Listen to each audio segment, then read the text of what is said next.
예, 할렐루야. 아멘. 예, 우리 하나님 어제나 오늘이나 내일이나 동일하게 우리를 사랑하십니다. 아멘. 동일하게 저 열방을 사랑하십니다. 하나님 한 번도 열방을 향한 구원의 계획을 포기하지 않으셨음을 믿습니다. 아멘. 여러분, 정말 시대가 빠르게 급변하고 있습니다. 이 변화하는 시대 속에 어떻게 생존할 것인가가 청년들의 고민입니다. 오늘 또 위대한 역사의 한 획을 긋는 사건이 발생했습니다. 네, 미국에서 트럼프가 당선이 되었어요. 네, 그 신이 날 살렸으니 미국 황금기를 열겠다라고 이제 얘기하셨습니다. 죽을 뻔했는데 살아났잖아요. 그래서 이 트럼프 당선으로 인해서 이제 달러가 어떻게 될 거냐, 주식 시장이 어떻게 될 거냐, 많은 분들이요 관련되어 긴장하고 신경이 곤두서 있습니다. 어떻게 이 트럼프 당선 이후 내 이 주식 방향과 이 어떤 이 방향을, 내 자본과 관련된 방향을 어떻게 잡아야 될지에 대해서 이제 미국 사람이 아닌 많은 사람들이 또 고민 함께 하죠. 한국 많은 분들이요 관련되어 고민이 많습니다. 대통령만 바뀌어도 그래요. 대통령만 바뀌어도 어떻게 해야 되지? 어떻게 적응해야 살아남지? 막 관심 있게 뉴스를 보고 살펴보고 하죠. 그러니까 시대가 바뀌고 또 리더십이 바뀌면 그 리더십이 또 시대가 요구하는 이 인재가 달라지잖아요. 우리나라도요. 우리 60년대 산업화 본격화될 그쯤에는요. 순응하는 인재를 선호했습니다. 그러니까 하라면 하는 대로 이렇게 잘 따라오는 책임감 있는 사람, 협조적인 사람, 성실한 사람, 그런 사람들을 인재로 뽑았어요. 근데 이제 경제 성장이 본격화되면서 70년대 넘어가고 하면서 적극적인 사람, 진취적인 사람을 인재라고 생각하고 그런 사람을 찾기 시작했죠. 근데 8, 90년대 들어와서는 자기 주도형 그런 인재를 찾기 시작했고, 2000년대 들어와서는 이제 하나만 잘하면 안 돼요. 뭐든지 다 잘하는 전반적인 이 전인적 전방위 역량을 발휘하는 그런 인재를 찾았습니다. 그리고 2010년대 들어와서는요.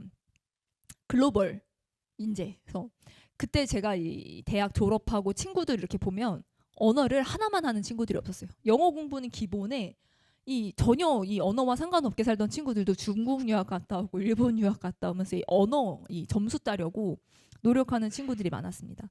근데 몇 년 지나니까 번역기가 너무 잘 나온 거예요. 파파고가 너무 이 번역 구글 번역 파파고의 이 탁월함이 더해지면서 지금은 이제 또 그렇게 뭐 언어 구사 능력은 당연히 필요하지만 어떤 AI를 훨씬 더 잘 활용하고 나온 어떤 기술들을 더 잘 활용하는 그런 사람도 찾잖아요. 이게 시대가 바뀌면 그 시대의 요구에 따라 어떤 적정한 인재 모양이 계속 바뀌게 되고 그거에 청년들은 적응하고 계속 자기를 바꿔나가야 하는 거죠. 그 10년 전쯤에는요. 공무원을 공부하는 분들이 그렇게 많았어요. 노량진에 저는 공무원 공부를 하지 않았지만 노량진을 자주 갔어요. 거기 포장마차들이 밥집이 정말 맛있는 밥집들이 저렴하게 쫙 질비해 있으니까 이제 친구들이랑 많이 거기 가는 거예요. 가서 거기서 밥 먹고 거기서 놀고 거기 카페들은 다 1,000원대, 2,000원대. 물론 지금 물가보다 훨씬 저렴했지만 굉장히 저렴한 카페들, 그 공시생들을 타겟으로 한 그런 저렴한 식당들이 굉장히 많이 있었습니다. 근데 이제 그 공무원 시험에 그래서 90대 1, 2011년 요때 그러니까 정말 구급 공무원인데 많은 젊은이들이 지원하고, 근데 이게 지금 2024년에는요 20대 경쟁률로 줄었다고 합니다. 그러니까 이 노량진이 그때 학원들 엄청 크게 짓고 기숙사 그 고시원 엄청 많이 생기고 했었는데 그게 싹 사라졌어요. 텅텅 비었어요. 그러니까 지금은 거기에 그렇게 사람이 많지 않은 거죠. 왜냐하면 지금의 또 이 MZ 세대가 공무원 사회에서 살아남기가 쉽지 않다는 걸 다 알게 되는 거예요. 너무 어떤 올드하고 방식이 젊은 세대가 따라가지 못하는 그런 방식과 그런 스타일 때문에 또 지금은 어떤 공무원이 아니라 다른 어떤 길을 찾아가고 있죠. 여러분이 그래서 시대들마다 이 청년들을 보면서요. 어떤 청년들도 적응하고 살아남으려고 하지만 기성세대들도 청년들에게 계속 새로운 수식어를 붙이면서 무슨 세대다 무슨 세대다 하면서 사실 이 세상도 이 젊은 세대에게 적응하려고 노력하는 것 같다는 생각이 들어요. 뭐 MZ세대, 알파세대. 근데 MZ가 생각보다 범위가 넓더라고요. 지금 막 거의 40까지도 이렇게 MZ로 묻고 또 이제 청소년들을 알파세대라고 부르면서 저 대학 입학할 즈음에는요 88만 원 세대라는 책이 나왔었어요. 요 책을 아시는 고개를 끄덕이시는 분들은 저랑 연배가 좀 비슷하신 분들이실 것 같아요. 이 우리 세대가 그 대학 졸업해서 비정규직으로 88만 원 받는 세대다라고 해서 88만 원 세대 책 나왔었거든요. 그때는 막 아프니까 청춘이다 이런 거 유행했어요. 근데 지금 보면 아프면 청춘이 아니라 아프면 병잔데, 그죠? 아프니까 청춘이다 하면서 청년들이 고통하고 힘든 걸 되게 당연히 통과 의례처럼 여기는 그런 일들도 많았습니다. 그래서요, 지금은 그런 얘기 많이 없지만 인터넷에 한참 저 대학 졸업하고 그쯤에 뭐 3포다, 5포다, 7포다 이런 얘기가 되게 많았어요. 처음에는 뭐 몇 가지를 포기한다, 5가지를 포기한다, 7가지를 포기한다 이게 계속하다 나중에 M4로 가더라고요. 다 포기한다고. 그리고 그냥 뭐 인터넷에 뭐 이생망 뭐 이런 말들, 그러니까 이번 생에는 망했다, 다 포기하고 연애, 결혼, 출산 그런 거 할 정신 없고 그런 거 너무 어렵다 이런 얘기들이 막 나오기 시작하면서 한 5년 지나니까 출산율이 바닥을 치더라고요. 그러니까 그때 그 다 포기했던 청년들이 결혼을 안 하고 그 이렇게 시대가 지나니까 이제 그런 일들이 나타나는 거죠.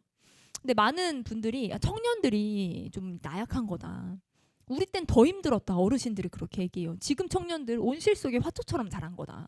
너무 평안하게 너무 뭐 이렇게 부모님들의 사랑을 받으며 자라서 조금의 고난과 역경도 견디지 못한다. 이렇게 청년들의 어떤 나약함을 원인 삼는 이 시대 청년들의 문제가 이제 그렇게 말하는 사람들도 있고, 또 어떤 분들이 이 시대 청년들의 문제가 또 개인의 문제를 떠나서 구조적인 문제고 조금 더 이제 그 크게 봐야 하는 문제다. 그래서 뭐 시장 경제라든지 효율성이라든지 민영화, 뭐 신자유주의 여러 가지 어떤 구조적인 문제로서 청년들을 바라보기도 합니다.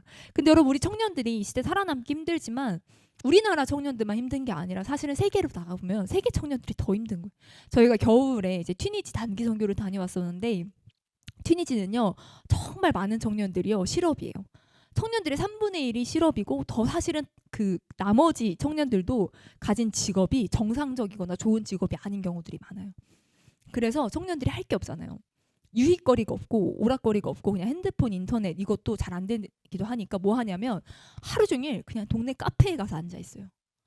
동네 카페에도 그렇게 좋은 우리나라처럼 이렇게 인테리어 잘 되는 그런 카페가 아니라 정말 그냥 테이블만 놓여져 있고 그냥 커피, 진한 에스프레소 잔의 커피를 파는 그 카페에 작은 TV에 스포츠 틀어놓고 하루 종일 청년들이 거기 앉아서 그냥 커피 한 잔 시켜놓고 하루 종일 앉아 있는 거예요. 그냥 그 커피 마시고 담배 피고 그리고 카드 게임하고 스포츠 경기 보고 그러면서 하루를 다 보내는 청년들이 굉장히 많아요. 그래서 저희가 가면요 엄청 좋아요. 너무너무 지루한 일상에, 너무너무 반복적으로 아무것도 없었던 일상에 한국 애들이 갑자기 나타나가지고 막 같이 교제하고 같이 시간 보내면요 너무너무 행복해하고 평생 우리와의 만남 그 하루를 잊을 수 없다라고 말합니다. 그래서요 제가 10년 전에 한 번 방문했던 그 아저씨는요 지금 거의 10년이 지났지만 저에게 한 일주일에 한 번씩 전화를 하세요. 제가 매번 못 받거든요. 그걸 어떻게, 시차가 맨날 전화 오면 밤 12시에 전화가 와. 1시 애기 옆에 자고 있는데 그럼 못 받잖아요. 근데도 제가 안 받아도요 정말 꼬박꼬박 전화를 하시고 문자도 계속 보내시고, 근데 그분들이 공통적으로 하는 얘기가 뭐냐면요 너희와의 시간 내가 절대 잊을 수 없다. 그 너무 즐거운 시간, 정말 너무 서프라이즈한 시간이, 너무 행복한 시간이었던 거예요.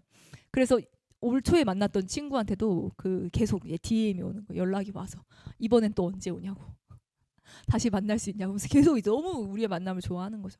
그러니까 이제 너무 청년들의 어떤 실업 상태나 이게 이 전 세계적으로 사실 심각한 상황이. 그러니까 청년들이, 우리나라 청년들 다시 얘기하면 이게 현실적으로 쉽지 않으니까, 현실적으로 내가 노동해서 돈을 모아서 아파트를 산다든지 이게 쉽지 않으니까 자기 스스로 어떤 이 성과가 어려우니까 뭐 하냐면요 외부적 어떤 한방 대박을 꿈꿉니다. 그래서요 비트코인 손대고 도박에 손대고 로또 당첨 같은 거 기대하는 청년들이 굉장히 많아요. 근데 멀쩡히 교회 잘 다니던 청년들인데 그런 이 비트코인에 중독되다시피 하루 종일 핸드폰을 붙잡고 못 놓고, 하루 종일 주식 그거 붙잡고 못 놓고, 그리고 도박 중독까지 가는 경우를요 멀쩡히 잘 교회 다니던 30, 40대 청년들 중에 제가 몇몇 가까이서 봤습니다. 그래서요 어떻게 이 시대 가운데 적응하고 생존하는 걸 넘어 잘 살아남을까에 대한 고민들을 우리가 계속 하게 되는 거죠. 예수님 모르는 사람들은 그게 어떤 로또, 비트코인, 주식, 어떤 이제 내가 어떤 그런 사업을 통해서. 근데 여러분 우리나라 자영업자도요. 사실 굉장히 고통스러워요. OECD 국가 중에 자영업 폐업률이 우리나라가 제일 높대요. 그러니까 사업을 시작하지만 그 사업이 잘 되지 않고 폐업되는 이게 굉장히 높다는 거예요. 그래서 우리가 이 청년들이 고민하고 고민하는데 우리는 그리스도인이잖아요. 성경 안에 너무 좋은 모델이 있는 거예요. 우리가 세상에 좋은 모델도 참고하고 그 모델의 어떤 가치를 쫓아가고 그 삶을 모방하고 하잖아요. 근데 성경에 이 변화하는 시대 속에서 정말 잘 생존한 정말 위대한 모델인데 누구냐면요. 다니엘이에요. 다니엘은 보통 청소년들이 좋아합니다. 청소년들 대상으로 다니엘 설교를 많이 해요. 부흥 강사님들이 다니엘처럼 왜? 학업하고 막 공부하는 사람들이 지혜를 달라고 막 기도하고 하나님 붙잡고 그렇게 세상 살아면서 그렇게 청소년들 대상으로는 강의를 많이 하시는데 사실 청년 대상으로는 다니엘 설교를 많이 안 하시는 것 같더라고요. 제가 느끼기엔 그래요. 청소년 설교에서 굉장히 많이 들었던 기억이 있는데 청년이 되면 별로 안 들었던 것 같습니다. 근데 여러분 우리가 다니엘 1장 3절에서 17절 본문 좀 같이 읽을게요. 다니엘 1장 3절에서 17절. 저희 형제자매 교독하며 함께 읽도록 하겠습니다. 3절은 형제님들이 4절은 자매님들이 교독하며 읽을게요. 시작. 왕이 환관장 아스고나스에게 말하여 이스라엘 자손 중에서 왕족과 귀족 몇 사람 보편하고 용과 아름다우며 모든 지혜를 통찰하며 지식에 통달하며 학문에 익숙하여 왕에게 설만한 소년을 데려오게 하였고 그들에게 갈대아 사람의 학문과 언어를 가르치게 하였고 또 왕이 지시하여 그들에게 왕의 음식과 그가 마시는 포도주에서 날마다 쓸 것을 주어 3년을 기르게 하였으니 그 후에 그들은 왕 앞에 서게 될 것이더라. 그들 가운데는 유다 자손 곧 다니엘과 하나냐와 미사엘과 아사랴가 있었더니 환관장이 그들의 이름을 고쳐 다니엘은 벨드사살이라 하고 하나냐는 사드락이라 하고 미사엘은 메삭이라 하고 아사랴는 아벤느고라 하였더라. 다니엘은 뜻을 정하여 왕의 음식과 그가 마시는 포도주로 자기를 더럽히지 아니하리라 하고 자기를 더럽히지 아니하도록 환관장에게 구하니 하나님이 다니엘로 하여금 환관장에게 은혜와 긍휼을 얻게 하신지라. 환관장이 다니엘에게 이르되 내가 내 주 왕을 두려워하노라. 그가 너희 먹을 것과 너희 마실 것을 지정하셨거늘 너희 얼굴이 초췌하여 같은 또래의 소년들만 못할 것을 그가 보게 할 것이 무엇이냐. 그렇게 되면 너희 때문에 내 머리가 왕 앞에서 위태롭게 되리라 하니라.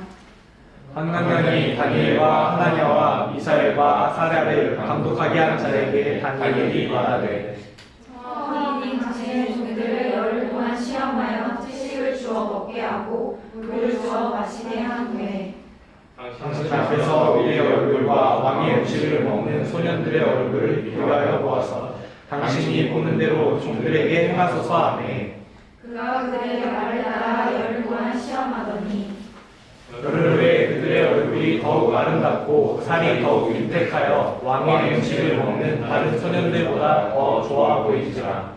그리하여 감독하는 자가 그들에게 지정된 음식과 마실 포도주를 제하고 채식을 주니라.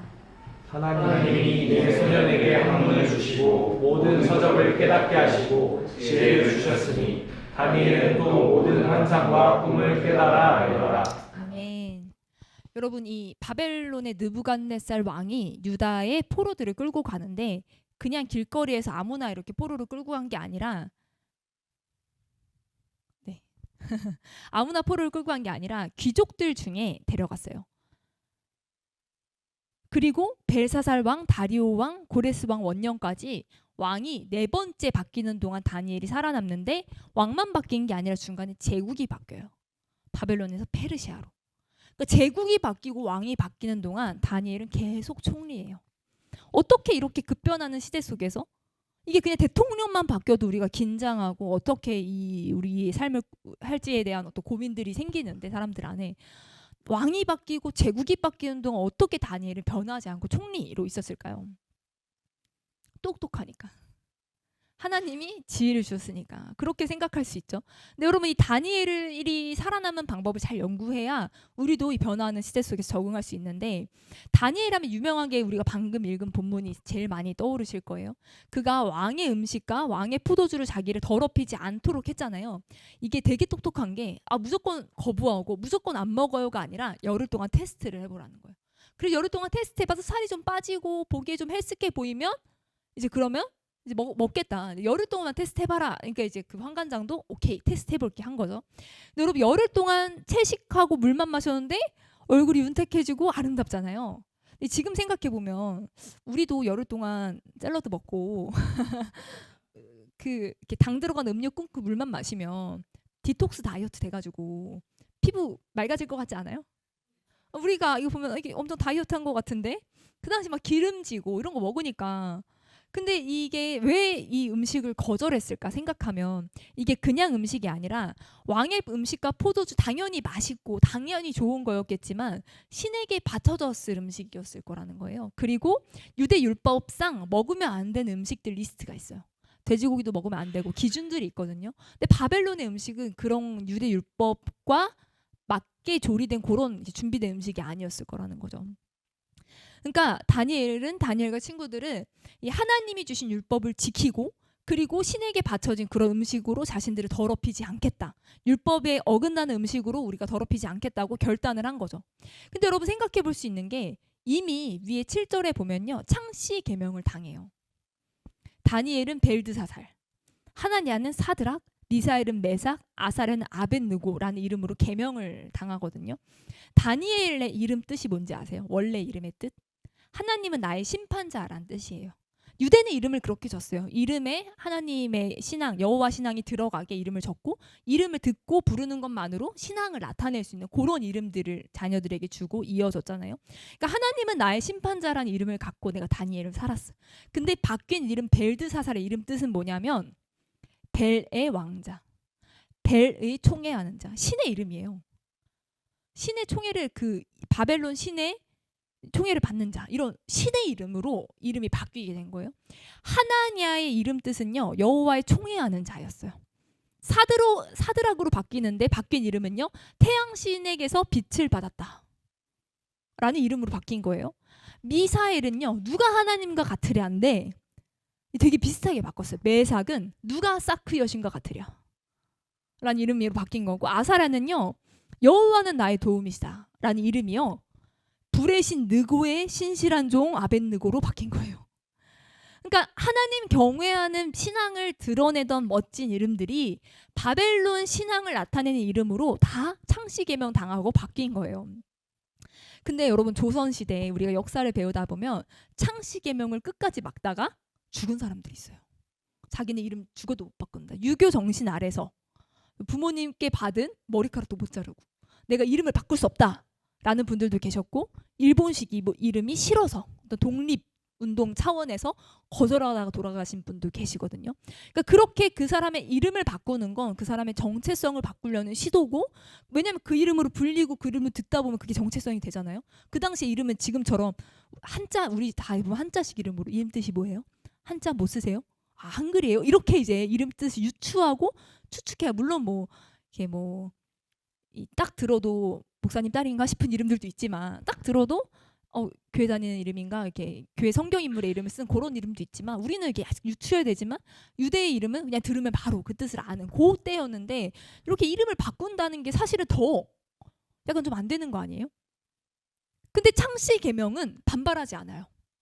내 이름을 누가 사크 여신 것 같으랴, 바벨론 신의 아들 이런 이름으로 붙이는데, 그런 거에 대해서는 이름을 왜 요따구로 바꿔놨어요? 나 여호와 경외하는 신앙 지키고 있는데 내 이름 건들지 마세요. 이런 건 언급하지 않아요. 근데 먹는 거를 타협하지 않는다는 거예요. 여러분 이 당시에 젊은 소년들을 데려갔잖아요. 여러분 얼마나 욕구가 넘치는 나이입니까? 이런 말 죄송한데 여러분 다 이제 성인들이 모이셨으니까 남자 청소년들을 만난 적 있으세요 최근에? 여러분 중에 형제분들도 계시니까 여러분이 남자 청소년일 때를 한번 생각해 보세요. 이런 말 죄송한데 정말 거의 본능에 따라 살아가는 존재들 저는 중고등부를 오래 하거든요. 오래 했거든요. 거의 본능 말고는 없지 않나? 이런 생각이 들 정도로 되게 이제 먹을 거에 충실하고 뒤돌아서면 배고프고 또 먹어야 되고 밤에도 먹고 낮에도 먹고 계속 먹는 사실 그런 본능을 따라가는 존재들인데 여러분 이 먹는 것을 다스린다는 건 굉장히 자기 욕구를 컨트롤하고 다스린다는 거죠. 자기 욕구와 본능을 다스린다는 거잖아요. 여러분 우리가 이제 또 이제 청년들은 다이어트 많이 하니까 형제분들도 뭐 살을 빼기보다는 이렇게 몸을 만들려고 다이어트 식단할 때 샐러드 먹고 닭가슴살 먹고 할 때 옆에서 도와줘도 힘들잖아요. 옆에서 식단을 같이 해줘도 힘들단 말이에요. 근데 여러분 저도 이제 한 번씩 간헐적 단식을 하거든요. 건강이 몸에 염증이 많아지고 하면 한 번씩 이렇게 한 16시간씩 이렇게 안 먹는 그 루틴을 좀 한 달 정도 살거든요. 근데 그때 저도 되게 힘들게 결단을 하고 이제 간헐적 단식을 시작해요. 근데 그러면 항상 밤에 남편이 배고프다고 이 음식을 옆에서 먹는 거예요. 근데 이제 뭐 냄새가 안 나는 음식들도 있잖아요. 콤프로스트 이런 거 냄새 안 나잖아요. 근데 항상 이렇게 좋아하는 게 버터구이 오징어 이런 거 밤에 쥐포 그러면 진짜 냄새가 너무 스트레스 받아요. 제발 내 옆에서 먹지 베란다 나가서 먹으라고 문 닫고 먹으라고 막 차단할 정도로 이게 쉽지 않거든요. 근데 저는 나이가 이렇게 있어도 이런 거 욕구를 조절하는 게 어렵다는 걸 많은 분들이 사실 느끼시고 그럴 거예요. 근데 이 어린 청소년 남자애들이 다들 고기 먹고 포도주 먹고 왕의 산의 진미 온갖 음식들을 다 먹는데 옆에서 샐러드만 먹는다. 물만 먹는다. 이거는요 엄청 자기 중심의 욕구와 자기 본능을 하나님 앞에 복종하고 다스리겠다는 결단인 거예요. 여러분 다니엘은요 네가 나를 어떻게 부르던 네가 나를 뭐라고 정의하던 그것들이 나를 정의하는 게 아니라는 걸 알았던 거예요. 네가 나를 뭐라고 정의하고 부르던 그게 내가 아니라 내 안에 중심이 하나님께 굴복하고 내 안에 중심이 하나님 말씀 앞에 결을 맞추고 다스림 받는 그 정체성이 진짜 정체성이라는 걸 다니엘이 알았던 것 같아요. 제가 고등학교 때까지 별명이 하마였어요. 왜냐하면 제 이름이 하정이잖아요. 그러니까 유하만 거예요 별명이. 하마. 근데 여러분 제가 아무리 봐도 하마처럼 생기지는 않았죠. 근데 뭐 초등학교 때 1, 2학년 때는 유리병, 유시면 다 유리병, 뭐 유리짠 뭐 이런 거. 이제 중학교, 초등학교 고학년 올라가면서 하마 이렇게 해가지고 별명이 고등학교 때까지 고정됐었는데 이 국룰이잖아요. 이름으로 별명 만드는 거. 이름이 아무리 예쁘고 잘나도 그 이름에 있는 한 글자 때문에 그게 이제 굳어지는 별명이 되기도 하잖아요. 근데 여러분 이 고등학교 때, 초등학교 때 그런 별명들은 귀엽기로 하지. 근데 사람들이 뒤에서 나를 뭐라고 막 부정적으로 얘기하면 여러분 막 밤에 잠 안 오잖아요. 누가 나에 대해서 부정적으로 얘기했다는 얘기를 들으면 막 누워도 잠이 안 와가지고 막 씩씩거리면서 어떻게 그럴 수가 있어 막 화를 삼키면서 다른 사람이 나한테 뭐라고 하는지 우리가 엄청 신경 쓰며 살잖아요. 사람들 눈치 보고. 대한민국 그게 좀 심한 것 같아요. 해외는 굉장히 자유스럽고 한데 우리는 다른 사람이 뭐라고 판단할지, 다른 사람이 뭐라고 기준 삼을지, 다른 사람이 나에 대해서 어떻게 얘기하는지 그걸 굉장히 신경 쓰면서 무난하게 살아가려고 많이 노력하는 또 집단이 한국 집단인 것 같아요. 근데 여러분 우리가 다른 사람이 나를 뭐라고 정의하고 다른 사람이 나를 어떻게 부르는지는 우리가 컨트롤할 수 있는 영역은 아니에요. 다른 사람이 내가 자고 있을 때 뒤에서 내 뒷담하고 욕하는 거 그거 우리가 뭐 어떻게 통제할 수 있어요? 못해요. 다른 사람이 나를 물론 내 앞에서는 안 그럴 수 있지만 뒤돌아서 아이들이 뭐라고 비난하고 뭐라고 정의하고 나를 뭐라고 내 정체성을 뭐라고 지정하는지는 우리가 통제할 수 있는 영역 밖의 일이죠.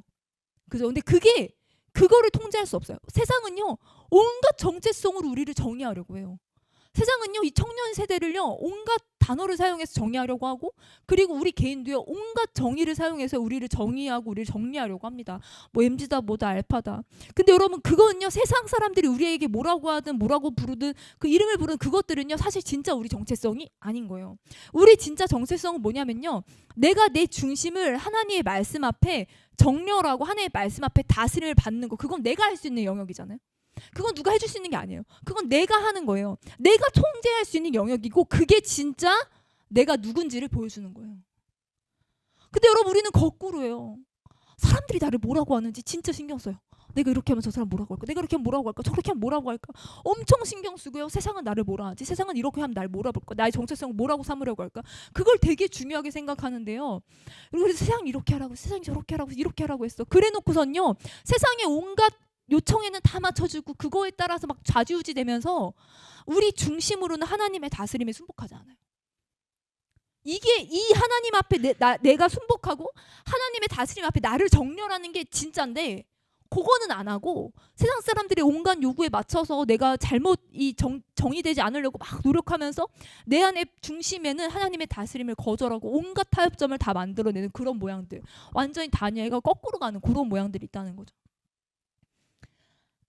여러분이 예전에는 이런 단어를 안 썼지만 최근 몇 년 들어 정말 많이 쓰이는 단어가 있어요. 가스라이팅. 이게요, 이 가스라이팅 범죄라는 거에 대한 의식도 사실 우리나라 한 5년 전까지 없었던 것 같아요. 근데 최근 이 단어가 이거에 대해서 많이 알려지고 하면서 건강하게 사고할 수 있는 좋은 어떤 인식들이 많이 퍼지고 있죠. 근데 요즘 그래서 청년들이 가스라이팅 안 당하려고요. 진짜 몸부림치잖아요.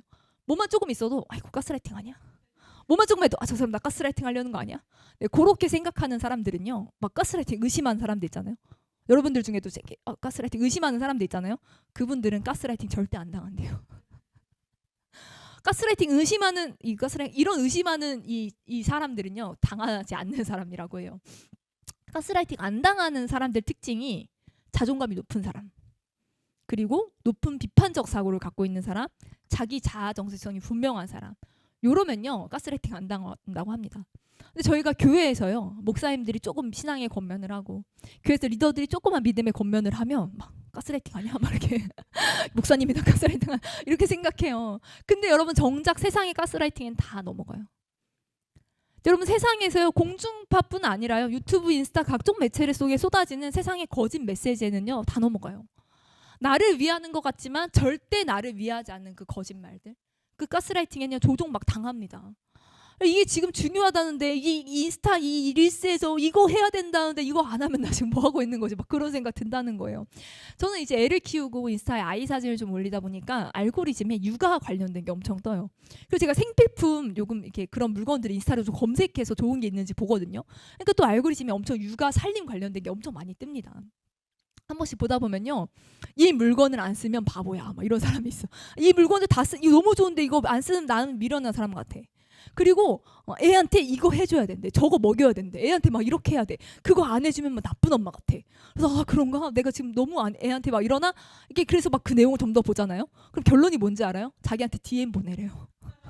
공동구매 다음 주에 할 거래.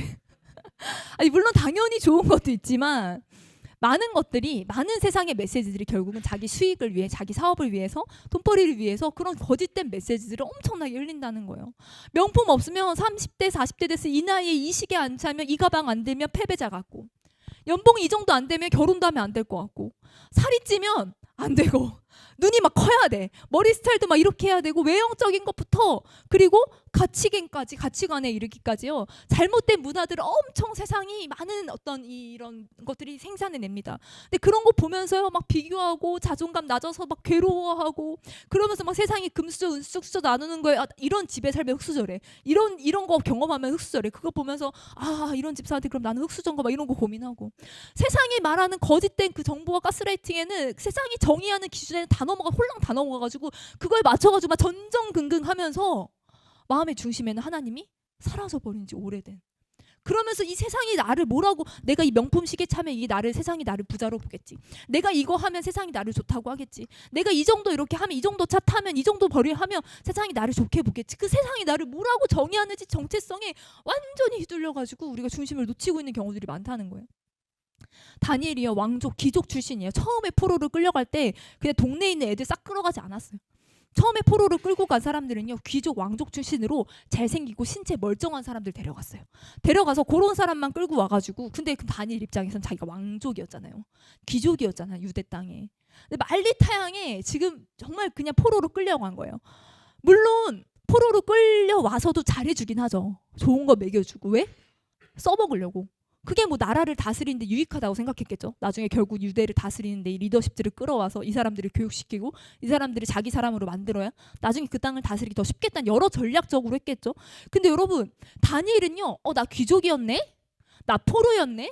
나 종이네? 나 고관됐네? 나 총리됐네? 그런 걸로요, 세상이 나를 인정해주고 인정 안 해주고 너 좀 못하네 잘하네 무시하고, 이거가 자기 정체성 삼지 않았다는 거예요. 여러분 이거는 사실 100% 성경적으로 픽스할 수는 없지만 왜냐하면 성경이 그렇게 말하고 있지 않기 때문에 하지만 다니엘을 관리해 주던 사람들이 누구입니까? 황관장들이에요. 내시들입니다. 여러분 임금이요 절대 권력으로 왕궁에 있는 모든 여성에 대한 주권, 이 절대권이 행사돼야 되는 그런 공동체, 그런 집단에서는 항상 왕 주변에 일하는 남자들은 대부분 거세당한 남자들이었어요.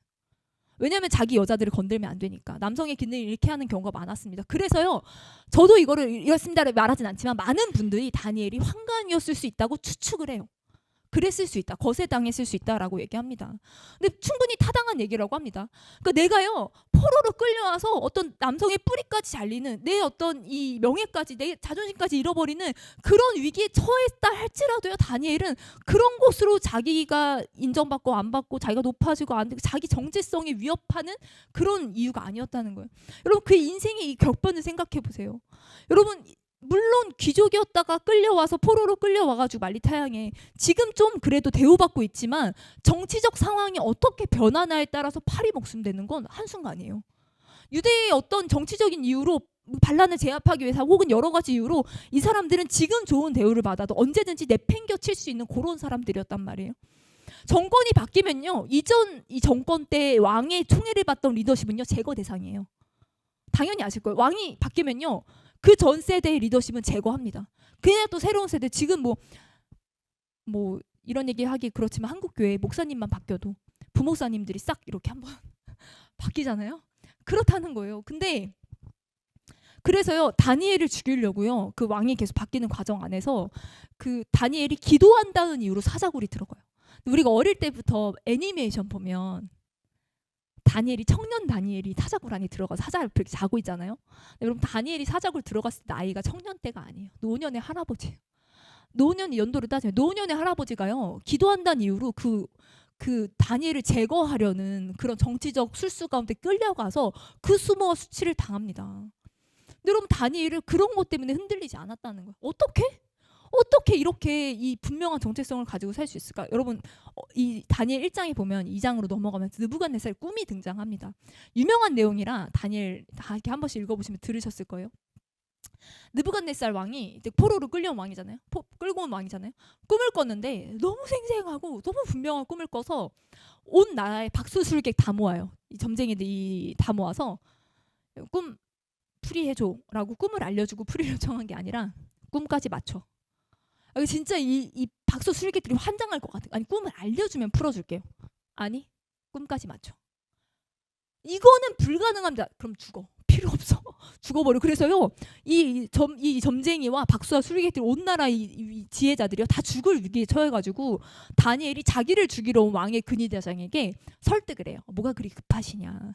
시간을 좀 주시면. 그래서 왕에게 가서요 시간을 좀 주시면 내가 꿈과 해석까지 알려드리겠다고 당당하게 얘기하고 돌아섭니다. 근데 다니엘도요 되게 쫄렸던 것 같아요. 왕 앞에선 당당하게 얘기해 왔지만요 돌아왔다가 친구들한테 바로 기도 부탁을 하거든요. 야 기도해라. 심각하다. 기도해라. 기도 부탁을 합니다. 여러분 이게 왕이 화나서 한 번에 다 죽여서 죽이는 거면 한 번에 죽일 수 이렇게 죽더라도 좀 고통 없이 단번에 목 베어 죽이거나 그럴 수 있었을 텐데 왕 앞에 가서 알려줄 테니까 기다리세요 했는데 못 풀어 그러면 적어도 한 번에 죽지 않아. 썰려 죽든 뭐 끓여 죽든 이게 더 고통스러운 방법. 왕이 더 화나가지고 너 지금 장난하냐? 더 고통스럽게 막 다 찢어 죽여라 막 이럴 수도 있잖아요. 그러니까 다니엘도요 엄청 다니엘 입장에서도요 믿음을 드려야 하는 사건이었어요. 그가 하나님께 지혜를 받고 꿈과 이런 걸 해석할 수 있는 지혜를 받았지만 그러나 실전에 첫 이제 투입돼서 이 자기 꿈도 아니고 친구 꿈도 아니고 왕의 꿈을 해석 못하면 잔인하게 죽을 수 있는 그 위기 가운데 정말 다니엘도 믿음을 드린 거예요. 그래서 하나님께 나아가서 기도하고 친구들 중보기도 시키고 그 하나님께 기도했을 때 하나님이 꿈을 보여주십니다. 꿈의 해석까지 보여주십니다. 되게 유명한 꿈이에요. 뭐냐면 한 신상이 왕의 앞에 있는데 여기는 금, 여기는 은, 여기는 놋, 여기는 쇠, 바른 새와 진흙이 섞여 있는 그 되게 신상 하나가 서 있고 갑자기 돌 하나가 날라와서 이 신상을 무너뜨려 쳐부신다 라는 내용이에요. 근데 이거를 뭐라고 해석을 했냐면 이 꿈을 얘기하니까 느부갓네살이 그때부터 막 손이 덜덜덜 떨렸겠죠. 이 꿈을 막 이러면서 막 말도 안 나고 이걸 들었을 거예요. 근데 뭐라고 해석하냐면요. 당신은 금 머리다. 당신은 금머리고 그리고 그 다음에 나라가 일어나고 그 다음 나라가 일어나고 그 다음 나라가 일어난다. 근데 이 여러 왕들의 이 나라 가운데 하나님이 한 나라를 세우신다. 그 나라는 영원히도 망하지도 않고 국권이 다른 백성이 돌아가지 아니하고 도리어 이 모든 나라를 쳐서 멸망하고 영원히 산다. 이 꿈을 나눕니다. 그 느부갓네살이 기절토평을 노리신 거예요. 그래서 다니엘 앞에 엎드려 절합니다. 예물과 향품을 거의 뭐 신격 대우를 하는 거예요. 너희 하나님이 참 신이구나. 그러면 여러분 정상적인 반응은 뭐예요? 느부갓네살이 이 정도까지 하나님의 능력을 경험했어. 이 정도까지 하나님의 위대하심을 경험해서 그럼 정상적인 반응은 그 이후로 느부갓네살 왕이 여호와 유다의 땅 여호와 하나님을 섬겼더라. 이렇게 내용이 전개가 돼야 되잖아요. 여러분도 그 정도 충격으로 하나님의 살아계심과 신실하심을 경험한다면 여러분 예를 들면 뭐 누가 와서 누가 아까 그 예배도 와서 형제님 어제 이런 꿈 꾸셨죠? 뭐 이렇게 얘기해. 그러면 기술토풍을 노리잖아요. 그런 일 없지만 그러면 진짜 하나님 살아계시구나. 막 진짜 엎드려 절하고 하나님 섬겨야 되는데 느부갓네살이 그 직후에 뭐 하는지 아세요? 자기가 금이라고 했잖아요. 금의 나라. 자기를 금신상을 세워요. 자기를 경영해야 하도록 합니다. 그러니까 느부갓네살한테 이 꿈은 효력이 없어요. 의미가 없어. 그냥 한 번의 쇼킹한 이벤트로 끝났어요. 그냥 그랬구나. 신기하구나. 그냥 느부갓네살에게 이 꿈은 그냥 신기한 다니엘이 하나님이 진짜 하나님. 근데 그걸 경외하고 섬기지도 않아. 그냥 그게 끝이야.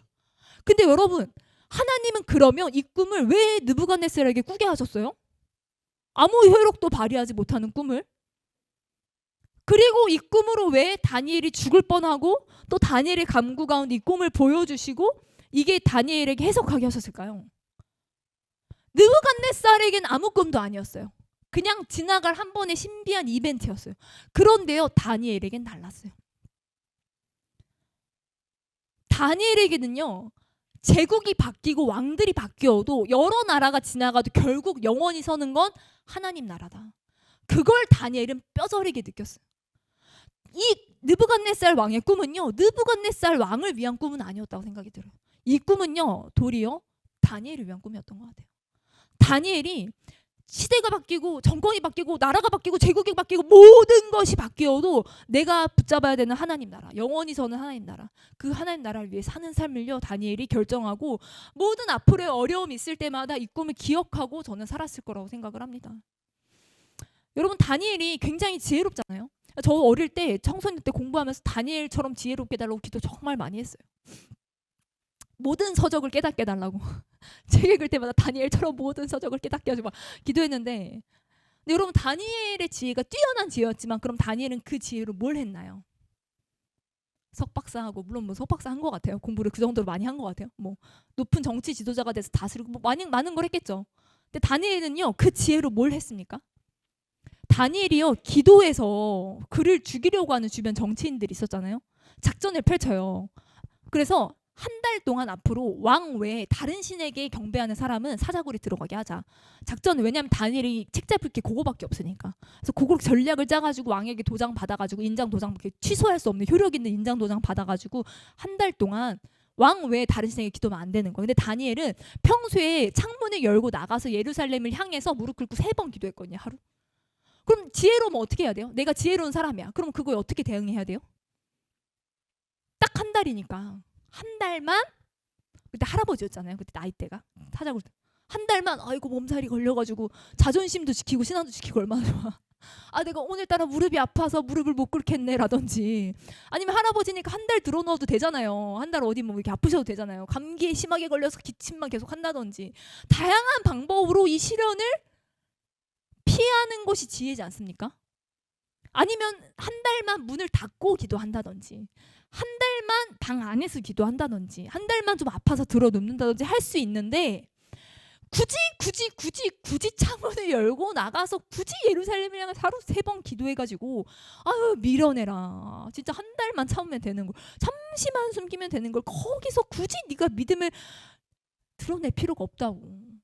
굳이 우리는 이런 거 미련하다고 생각하잖아요. 굳이 너 거기서 전도를 하냐? 굳이 시험 앞두고 잠시만 교회 안 다니면 안 되냐? 이번 주만 한 달만. 여러분 근데요 다니엘의 지혜는 뭐예요?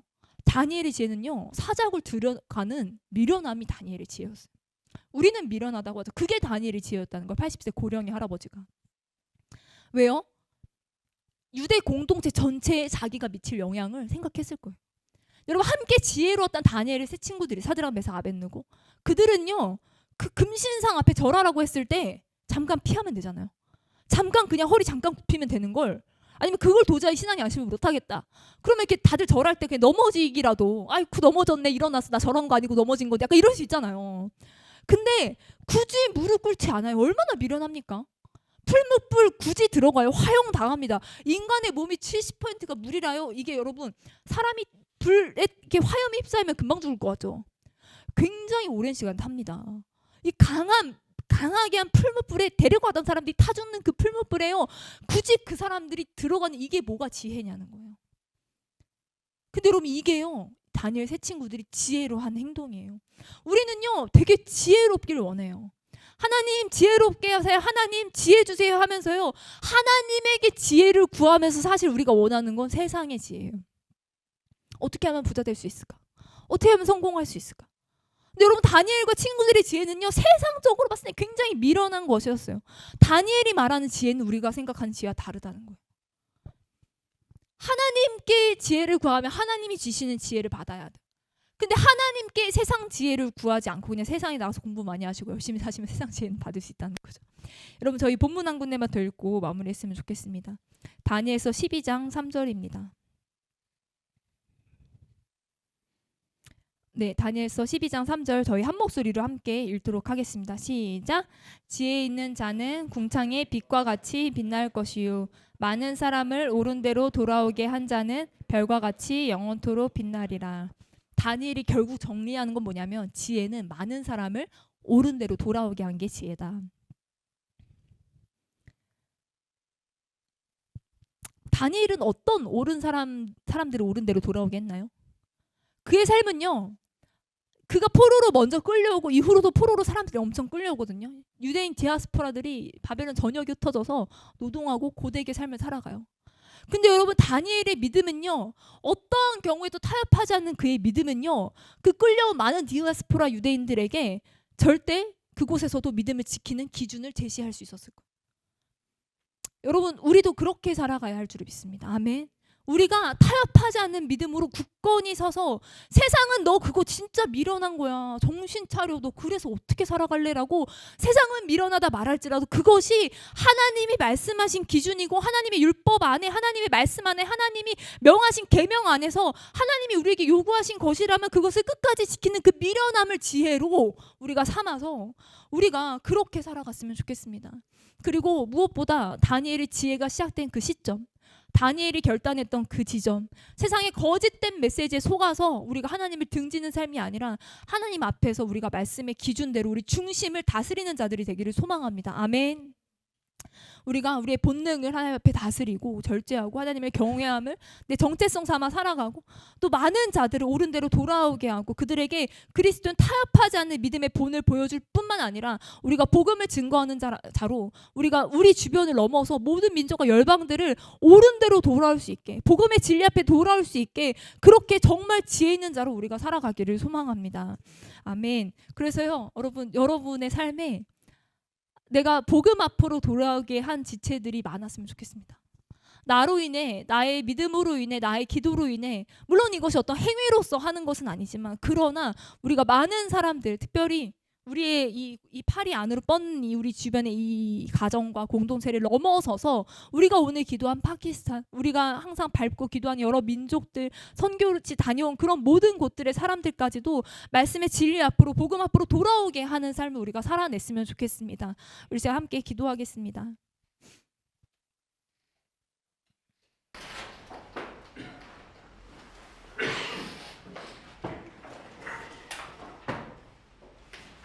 영원히 망하지도 아니하고 굳건히 다른 백성에게 돌아가지도 아니하고, 도리어 이 모든 나라를 쳐서 멸망시키고 영원히 설 그 나라, 우리가 하나님 나라를 우리의 삶의 기준 삼아 살아가길 원합니다.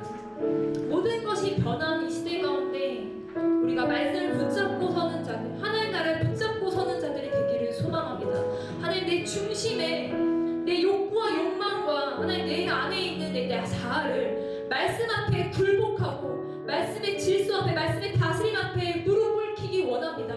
하나님, 우리가 우리 내면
하나님 지난 시간들의 선택과 우리 결단을 회개하며 우리가 이 시간 다시 한번 결단할 때 우리 함께 일어나서 기도했으면 좋겠습니다. 우리 함께 일어나서 기도할 때 네 하나님 우리가 하나님 많은 사람들을 오는 대로 도래하게 하는 그 삶을 우리가 살기로 결단